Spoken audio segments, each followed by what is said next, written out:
afternoon. This is Duncan Wilson.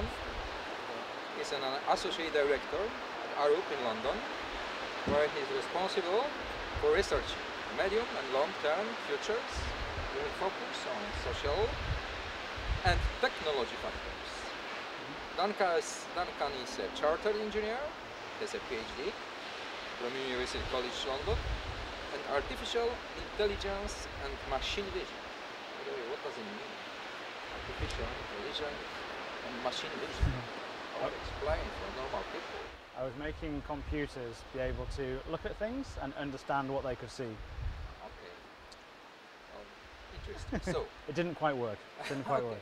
Today in the morning, in the session, Duncan have given a presentation titled by him, Data Shadows plus Internet, blah blah blah, something like this. So, Duncan, what does it mean, data shadows? Because for normal people, I would like, not engineers, we rather don't understand what I mean, data and shadows. It's not together. It's like a paradox, I suppose.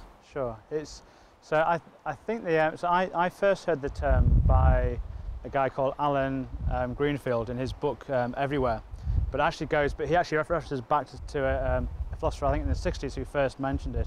But to me, the idea of data shadows is quite simple in the sense that everything that we do, there is invariably data generated around it, and that might even just be putting a calendar appointment into your calendar.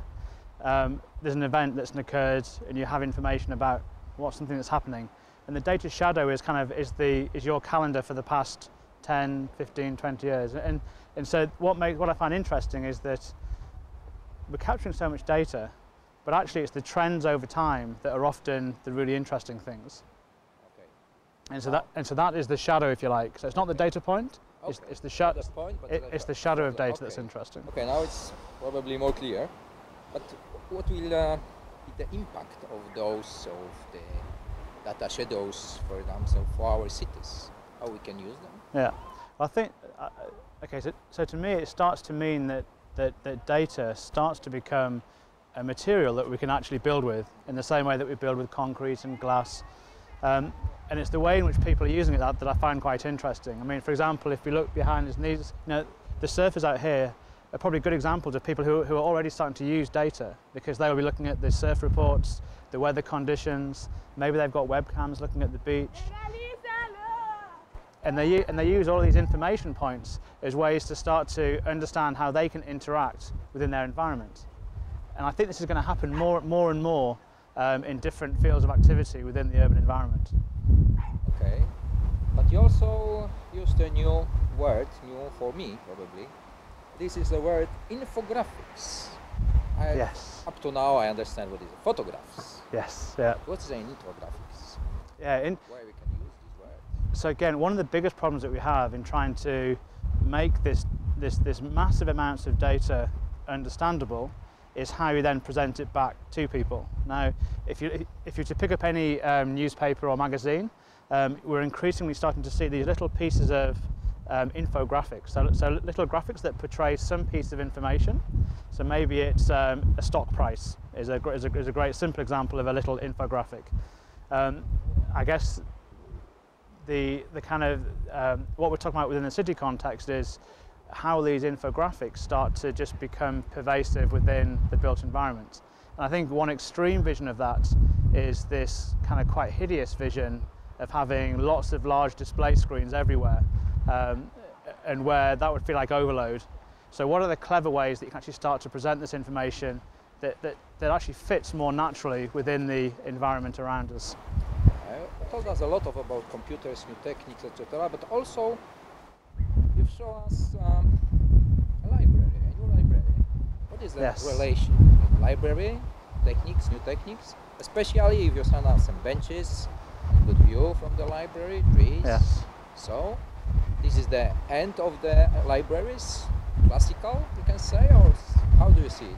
Well, I think the great thing about the example that was shown in the presentation about the library in Brisbane was the fact that what they actually saw was a declining number of people going to the library, but when they then put in some other services, so in this case the free public Wi-Fi, they suddenly started to attract a different demographic into the library, which was typically a younger demographic, who were going there to use the Wi-Fi because it was free. Now, if the mission of the library was to actually help people, the local inhabitants of Brisbane, to be able to share and access information, which is kind of what libraries are for, then does it matter that it's being done via the internet and not by people taking books off the shelf? And so I think it's a great example where the library was quite forward-thinking in that they were able to understand the different ways in which people wanted to use their space. So to me, it's a great example of actually driving more people into libraries, and libraries again become this hub for people to go and find and share information. Okay. So, well, we also discussed about internet. So, what's your opinion? The internet will take out library from our life, and we only use internet looking for something, or traditional library is still working and will work in future? Yeah, I think that our environment is going to be is very much going to be a mix of the internet, of the virtual world and the real world. Most people, if you think about all the people that are here at the Congress today, are here because they like to meet in person. If you go to, if you're in your late teens and you go to a concert, it's because you like going and sharing that experience with other people. So I guess in my mind, I don't think it's a fair comparison to say, will the internet kill social interactions? Because it's just a different form of communicating. And I think that what we will have to do though is to put in place the infrastructures to allow people to do those things at the same time. It's rather enrich our way of communication. Absolutely. Okay. So, but you also say very interesting saying that future internet designs goals. Yes. Could you explain it? Because normally we think that there is a kind of goals, and then we use some. Yes. I don't know, some techniques. Yeah. Some instruments. Yeah. To achieve the goals. Yes. Now you put from the other side. Yeah. A lot of the examples at the moment where we're talking about the Internet of Things, so physical things in the world being connected via the web, they're being done in reasonably isolated ways. So they are doing it using normal internet protocols, so the current internet.